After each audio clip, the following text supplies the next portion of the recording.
Balinga kankechi, balinga gali mono, balinga soda na bango yo. Elo kango yeye, to apena swate, ba fane na ngayo, biso nyonso to sabone o.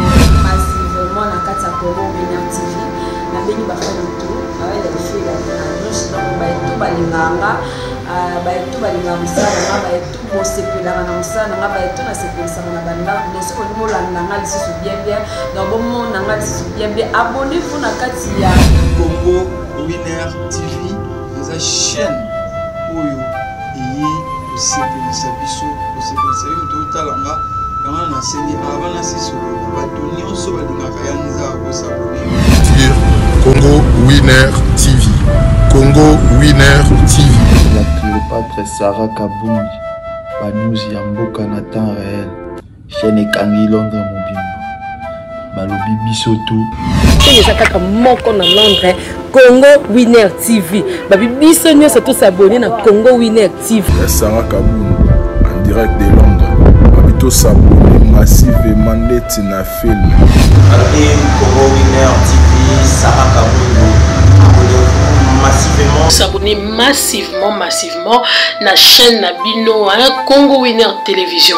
Congo Winner Télévision, ya yemoko la Cléopâtre Sarah Kabundi babi moso aleki ngolo na moi news la carte na mo pédé la bien honorable René Makondele donc tout y est donc voilà quoi juste pour na web sabino ke bo s'abonner Yaka na Congo Winner TV ya boss na biso Sarah Kabundi la Cléopâtre veut dire moi si o ya leki ngolo nelengi balobi na chaîne wana kozala jamais déçu talara yemoko.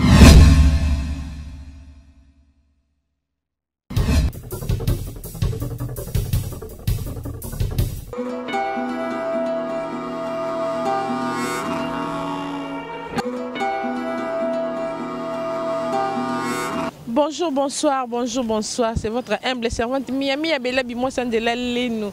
Ya Boy Bazu et puis merci na banane émission surtout ya Congo Winner TV, Congo Winner TV ne makambu, Congo Winner TV ne world. Vous êtes toujours likolo ba yoka douleur ba yoka souffrance.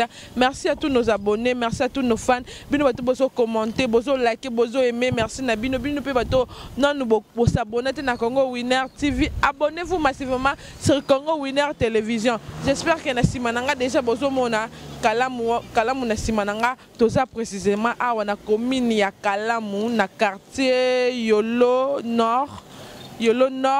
Ngambu kuneza kimbangu awa toza na pont ya Bongolo oyo bozo mona oyo prince ya Bongolo. J'espère que bato tout bozo mona bozo yeba pont ya Bongolo to yewana ko la découverte par rapport ya pont na tango yelanga mais pont eza inondé boye siko na tango ya mbula kala mingi te bakosuka ndenge nini toye awa to tuna bato bafanda ka tout autour ya pembeni ya pont comment ba vivre na tango ya mbula comment bazo vivre na tango yelanga. En tout cas merci beaucoup na babonné na biso nyonso. Merci na la patronne Sarah Kabundi la Cléopâtre mami. Merci à toi la patronne. Merci aussi à notre manager privé René Makondele, l'honorable de tous les Djogo. Merci à toi. Merci aussi à notre cordon Zoumatumba. Papa na Moïse, Mobali ya Pembe. Merci mingi na caméraman na biso Gilva. Mukulu na sima ya caméra babi maji soin oh wapi. On continue tout na bateau bazawa comment bazo vivre. Comment est passé période ya mbula. Et puis nous avons la période yelanga ce qui est passé à ndenge on continue. Et voilà bozo mona déjà Pembe nanga na zana mutu. Il y a ça mona ya commune oyo ayebi comment ba vivre awa tout na motu na biso ndenge nini bazo vivre awa. Tantine bonsoir. Bonsoir maman. Bonne santé. Et santé ça va. Alors koko yebisa biso bozo vivre ndenge nini pont ya kotonda bo et puis trop de bidons ya plastique. Je ne sais pas baza ba pembeni ba vandi wana na salité ya boye pona nini. Vraiment eza pas si pe ma pona biso bata côté oyo. Ndeka kozo mona wana vraiment ya koloba kuta te oto non elanga tala non ndenge ezali koleka ezalaka te babido matiti ana makadam awa nzele ezate mutu akobosana pa zindi awa nde ozomona bato bakoma koleka ti likolo awa mutu mpe akoki kotambola nde ozomona boye bato pembeni soki mbula ebeti bakofanda te bato bakokima parce que biloko nyonso ekozongela bato na bandako na bango eza vraiment passe. Est-ce que bourgmestre na bino si azwa pe temps ya koleka awa kota la façon o bato bazo vivre awa? Non, tata mukolo moko te. Même l'état congolais to mona ki batia ki pancarte moko que non bako réhabiliter awa jusque là tozo monter loko moko te saison sèche sili tozo baté soko eza nini kobela bela ba malaria ba typhoïde nyonso vraiment eza passe pour na biso. Toti ko za na période ya pandémie o ezala ki coronavirus balobi eyaka mingi surtout soki salité ezali na esika on a mettre moni awa salité makasi yo moko toza na cache nepo ezobimisa bodera mabe me bato bavandi pembeni na yango okoki koyebisa bango nini mpona kose protéger bango moko nani? Vraiment eza pasi surtout na période touti koleka aya pandémie ya covid-19 oyo ezaka nzambe nde asali grâce omoni ke koto na quartier na biso mutu moko tazaki contaminé eza kaka ke bandeko toza kosala effort ya kozalaka toujours na masque na biso kose protéger parce que yango balobi ezoyaka na basalite makambo ebele to se protéger tozolata toujours ndenge omoni nga na masque nanga boye nakoka ta koleka te solo moyen te eza kaka masque nde protéger biso ndo omoni toza bo soki ezalaki yango mpe te passe par rapport ya prince tomoni eza ya kobukana et puis mai eza tellement ebele toza na période ya elanga yango ezo créer bambouteillage. Est-ce que bosi bobeta pe mbela na gouverneur na bino to bourgmestre na bino aleka boye atala ndenge bozo vivre awa? Plusieurs fois l'état congolais ayebi batoleka toloba na batele leka partout eloba eleka mais toza ta solution moko te ata mutu moko akita awa aloba ta trouver solution ezalaka te moko zomona tala embouteillage na saison sèche maintenant sa saison de pluie ezalaka mai etondi tozoleka makolo ba chaussure ezobeba moyen te tala kaka ata mutu moko taleka même bourgmestre aleka talobaka mpona awa to trouver solution ezalaka te kaka ndenge omoni. Et voilà, merci beaucoup maman, merci. Au-delà qui très clair un boyo qui n'est de kautu koloba donc saison sèche coûte baza boy bon on a saison de la pluie ba ko sala ndenge tout le monde de comme ça pembeni to aborder. Bonsoir tonton. Bonsoir maman. Tonga ki to tout na bino par rapport ne bozo vivre awa to ça na tango ya saison sèche mais comment na kala moise déjà inondé boy ce qui mbula e bandi boko suka ndenge nini pena so mbula bandi pena merci pour na le bi asumule bandi pena mo en plein tout côté dans plein mon corps même moi rebelleté jatingo bila bitu suki zo mona makamuzi likabuya sumbule bandi pena ba couteau tout mo en plein bazinara pena blamba tout libanda ba voler tout libanda na bitu so ba kontamboka ba lobani bongo bourgmestre na bino si pas joa temps ya koleka apona bika nzela oyo eza nzela opeye pa leka na kakaka aisa joa pe temps ya koleka awa to aluka boka ta mabanga bazelu to ba sala nini propriété ndenge basala te bourgmestre pena na ebité kala leka déjà boye tire le karaté ayebi déjà goto déjà etondaka dernièrement to leka boye kasi suite pena pesa bisoté bela nino koko betele po baotala partout dans le monde entier bana poto baotala o de Europe Asie Afrique bazotala yo bela nino ko beta po na bourgmestre na bino bourgmestre subina komina kala mu pena c'est le hoté aselo hoté asolo baga c'est le hoté ndezo mona ba bourgmestre kitambo bazosala ba bourgmestre partout par là ye pena komina kala mu pena c'est le hoté zéro pena sombule bani pena so ye pena ko to mais orole la pena mawa pour la circulation que tout vient en plein. Si pour na bino moko bato bovandi tout autour ya kalamu boye bosi bozwa disposition nini to koloba ke loko biso to sa pembeni ya kalamu boye to salata ba salongo po bolongo la salité o eza awa et puis bobwaka basaki ya zelo po ekanga déjà kalamu po soki mbule bandi esa na ba inondation te kakoto pena mama basala pena basalongo soko sali pasalongo pena bakonti bakobima bakoloba salongo salama nango kasi bakontinue fo batiso poids pour la kotonde so bakontinue so poids biso pe to za plein ampli kota bakontinue so poids te moi tout ça la pe mingi la te pourquoi pour makoke za te tokosala kotoyo kasi bakoya te tokosala que population poids eza te so bakonti batiso poids biso pe tokeli boso ta batiso poids te moi biso pe tokeli poids eza te bakoya te maman basunga biso pour les places au bamatia pont eza moi likolo pour kalamu eleka. Ok, merci beaucoup. Bino mobota la kalamu ndenge za inondé bota la mandenge donc salité et kangami to ebite na senango eza nini ya boye soki mbule bandi yango ba dégâts ezo sala en tout cas bugumese ya commune ya kalamu tala na situation ya pont oyo ya bongolo bana bongolo bazolela tala na situation na bongo salité eza tellement ebele awa toti kozala na pandémie de corona balobi to se protéger mais comment la salité ya boye to se protéger te et surtout pona bandeko baza pembeni ya kalamu. En tout cas, vraiment, là, je dis merci beaucoup à Nadine Fouakama, ma maman Daniela, mbote na yo mon vieux ya tango ya Kati, mbote na yo mon vieux ya tango ya Kati, Yannick kumeso tonton Yann, mogao kumeso mbote na yo. Mon vieux, mbote pe sou mingi na papa Chiko na Allemagne, babi fondation papa Chiko na Allemagne. Merci beaucoup à maman Fatou Ilunga, maman sociale, Karine Yama Aigle Likolo, toujours tout pour ça, tout na balandi mususu par rapport à Nzela, oh tout le monde est déjà ya kotonda boé. Natango yelange bon natango ya mbule ko za ndenge nini on continue. Très cher ami internaute bino mon bozo mona wana tozaki na ngambo mosusu ya kalamu awa pe tokatisi na ngambo mosusu kuneza bloqué mais awa quand même tout moni ça va un peu mais comment on a foulou partout donc kalamu o eza inondé na foulou to ebite kaka bango mo babonga ka foulou yango to foulou yango euti nde sika mosusu nde ko sala refuge nango awa en tout cas to bongisa ta biso mo bato vandi ko toyo to bongisa to zela kaka te mokonzi ya mboka to gouverneur akita ya osala salongo mais biso moko bato vandi awa to sala pe salongo to tsa propriété ne sika oyo to vandeli po to zana bana quand même to uti na pandémie. Il faut se protéger na corona. En tout cas, salité ya boye pas moyen. Biso moto mi prendre à charge. To ya ko tia propriété awa to sala salongo to bongise sika oyo to vandi. To so continue toujours a bongise la bango nzela oyo. Gouverneur na biso Gentini Ngobila.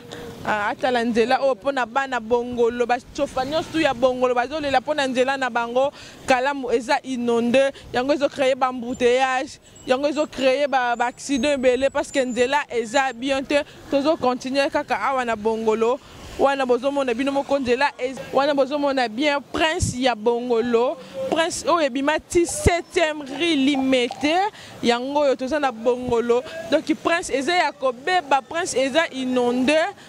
Ils ont passé na ba chauffeur awa bazo travailler vraiment na difficulté makasi pour préciser ya kobeba yango moni ba bouteille c'est ça la créer partout parce que prince ya bongolo eza ya kobeba bino mo bozo mona na tango yelanga déjà eza boye bongo na tango ya mbula pona nini te bugumese ya commune ya Kalamu atala déjà prince oyo etanango pour avoir des précautions, ni bakoki ko boka ta basel pour permettre bango ba vivre bien, pour permettre bango na tango oyo ya elanga, tango mbule ko banda ba vivre bien. Bino moko bozo mona au continue, tozo tuna mituna ba lo ba par rapport ndenge nini bazo vivre awa na presse na biso ya bongola. En tout cas, nanga mukuna j'espère bozo mona eza université kimbangiste, université kimbangiste ISK. Et voilà, toza nazana papa pembe nanga papa bonsoir. Bonsoir.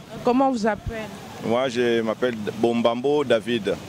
Papa nanga kina tout non par rapport ya prince na biso ya bongolo. Tobi ke prince yango bimati limité.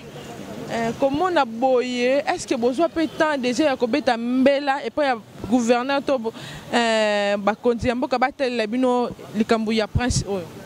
Oui, effectivement, tobeta mbela moi tango ebele puisque nazali habitant de la quartier du quartier tobeta mbela tango ebele pona pont oyo. Pont oyo ebandi lelote, ebandi depuis à l'époque ya Mobutu. À l'époque ya musée tobeta mbela pour que babong sur pont oyo souvent il y a ceux qui mboule beti ils a vraiment critique état mot critique au ko fanda même pas na place de télémia ezalaka tellement mabe oza même pas na idée mai etelemaka et de tout le temps ya mabulu esalemaka trop awa mabulu esalemaka awa bazipaka mais ereprenaka encore à cause ya nini oyo ekreaka mabulu toujours awa ezalaka à cause ya mbula moi soki mbula ebeti mai efandi na makadam par rapport à goudron par rapport à état na goudron na mai eyokanaka te nde etimwamaka de temps à autre alors yango ezalaka cause nango mingi sikoyo atake habitant ya commune na yo ça fait déjà osali baton ebele na commune oyo est-ce que bino moko si bozwa idée bosangisa bino moko to boluka bamabanga to zelo kobwaka na esika oyo mpona kopermettre bino bozala bien bon na biso moko idée wana ezalaka mais tosalela yango te puisque tozalaka mingi na badepute oyo bayaka mona bazwi babwaki mwa mabanga puisque ebandi kaka awa te emwe ya avansaka ti kote kuna liboso bakote ba INSS epe ozozonga moke nsima boye etimwamaka de temps à autre bango bazwaka likanisi ya kosipa mais biso moko tanke bahabitant ya quartier tozwaka temps ya koluka kobimisa zelo na baterrasse pour que mai elekaka librement mais lokola kalamu etombamaka eza likolo koto eza mwa moke na se moyen mai oyo ya baterrasse ebwakaka na rivière kalamu ezalaka te oui. Est-ce que badepute na bino mpe banda bovota bango après l'élection est-ce que bazwa peta ya koleka susu akomona nzela na bango ndenge bino bato bovotaka bango bozo souffrir boye mpona koede bino mpe oui balekaka mingi mpe banzela na bango ezali awa pour ne pas citer le nom ya bango mais balekaka awawa bamonaka ndenge nzela ebeba tomonaka mpe nani bourgmestre ainsi que gouverneur esi baya awa mpona koposer première pierre mais bayebi nzela oyo mais promesse sur promesse bakoya kosala mais tozelaka toujours promesse yika seke ekokisama lokola ekokisami nanu te tondimaka te me mikolo ekokisama nde tokondima ke basali yango. Mot de la fin na balando baolanda partout dans le monde entier mbela na ona bike déjà eyokami epa ibison mot de la fin na yo. Bon mot de la fin na ngai ezali surtout biso ba habitant ya kotoyo ekozala malamu bayeba kokire kakalamu et puis promesse basalaki mpona pont bayeba komatisa yango na hauteur moko un peu supérieure pour que permettre mai elekaka librement et puis biso mpe ntango mbula ezobeta tolala mpe pongi ya malamu parce que soki mbula ezobeta biso motema ezalaka toujours likolo et puis tokataka bapongi chacun de nous aluka mwa arme na ye moko mpo aluka koévacue mai mais baévacuaka mai te mai nde ayaka envers biso. Alors ce qui arrive que basali yango ekozala malamu na surtout bandeko oyo bazotonga bandako ba étage puisque ezalaka souvent balabala ezomata bandako ezotikala ntango ndako ezotikala na se mai ezoyani ezokotela bato na bandako. Alors so basali rivière Kalamu balabala ekotikala na niveau initial et puis bandako eza likolo et puis tokobserve ce que mai ndenge ezotambola. C'est un peu ça mot de la fin nangai. Merci beaucoup. Merci beaucoup. Wana boyoki papa ndenga lobby en tout cas mokonza mboka tela ba makambo oyo commune ya Kalamu précisément na bongolo wana face tozana université Simon Kimbangu ISK.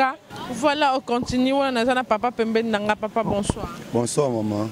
Expliquez balandi na biso ya Congo winner ba comprendre awa toza précisément wapi. Awa toza na prince ya bongolo justement na université Kimbangise. Comment na ndenge prince eza ya kotonda na mai bona ebite mai yango bino moko nde bobwaki yango po toza na tango yelanga eloko nini créer mai ebele bona kata prince. Bon eloko zo créer mai bona kata prince d'abord eza humidité na d'abord ya mabele de eza ba carnivore toutefois ba mai ezo uta na kati ya ba veni nde evandisi mai na kati awa ezo uta na kati ya ba terrasse lokwa ezo likolo yango mai ezo kokoma tina kati ya prince awa.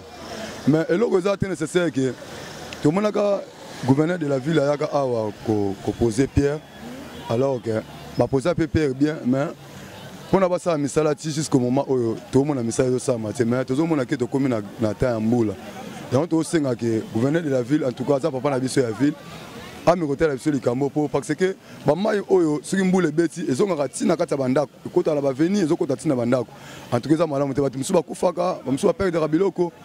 Alors que yango to sengi que papa Jantini Ngobila avec la biso pe mawa poto comme il a na ta mbula alors que ceux qui ont malamu que ningi ba poser pierre tout monde batili biso libende mo pembeni awa basa la pont ya ba piéton pour peut-être voir les calamars jusqu'au moment bana ba poser libende wana nous ça peut évoluer. Comment on a pont ndengeza inondé, j'espère que batnyos to balanda ki ba moni pont eza inondé na ba bidon ba salité. Bino moko déjà tant que bana ya commune Kalamu bino mo bat bovandi pembeni ya pont wana. Pona nini bino mo bo se organiser te ya koluka kolongo la salité wana avant que mokonzi ya mboka to gouverneur na bino aya ko sala salongo. Mais maman en tout cas musala oyo eza musala makasi. Peuple est disponible dans Moussala, on a Moussala justement dans Moussala gouvernement. Parce que ba kopa luana ba bloc nos oyo na kata Kalamu Nicolas to le ka ba no tinda banje et no ya kolongola ba kopa luana. Mais tandis que batindira sous ba gente ba kopa luana est avancé no pas mobimba alors que condition oyo bileti biso ba ja kata quartier Kalamu to sala Moussala en tout cas to sala ba gente faut que ce personnel oyo sala misala wana exact to za pena inéquité oyo to sa basala associé moi ONG pona ko kolandela misala pa oyo en tout cas bloko wana eza bloko ya peuple te eza bloko justement eza ya gouvernement so le lobby so to sala association ba jeune pona to sala pa oyo to sala ba jeune to za na force ya départ te mais to sala ngondenge nini po lelo pa oyo eza équilibré. Mot de la fin, on a balandi nyos to ba Holanda ya Congo Winner Télévision mbela na yo obeti bayokayo. Alors que ngambela na beti en tout cas na remercier mingi gouverneur de la ville Gentini Ngobila mais to resepela makasi papa ayo la biso mawa na pont oya Bongolo ezaka biso mo ba habiter ya Bongo ya commune Kalamu te ezape ba autorité pe mususu pe ba ya koleka awa mais banda nzela oyo beba tout le monde a autorité pour les Canadiens. Quand ils sont peuple quand ils sont les Canadiens, en tout cas ils ça passe mingi maman. Ceux qui par exemple papa Gentini accompagne biso en tout cas que sont à recela sur musala. Merci beaucoup papa. Merci. Et voilà, on est à la fin de notre émission découverte. On est tous qui na commune ya Kalamu précisément na pont ya Bongolo. Na ngambu kuna qui université Simon Kimbangu oyo prince ya Bongolo Oyekenda 17e rue. Merci beaucoup na abonné na biso ya Congo Winner TV, commentez, partagez, aimez. Miami Abelabi, moi Sanjela Minu, c'est votre humble présentatrice. Merci beaucoup na la patronne, la Cléopâtre Sarah Kabundi. Merci à notre caméraman Gilles Vamoukoulou, caméraman et à mon laï Gilles Vamoukoulou. Merci à toi. Image ya propre, son ya propre. Ils sont ya propre. Merci Mingina Cordon Abiso Zuma Tumba papa na Moïse Mobali ya Pembe. Merci beaucoup à la patronne, à la Cléopâtre Sarah Kabundi. Merci beaucoup à papa Chikona Limane, Nadine Fouaka, ma maman Daniela. Merci na baboni na biso ya Congo Winner. René Makondele, l'honorable de tous les Djogo, René Makondele. Merci à toi mon vieux, merci beaucoup. Na balandinyo sou ya découverte, on est là, ba émission na bino, tout ça on a pour na bino publicité, sport, tout, on est là. Bye bye.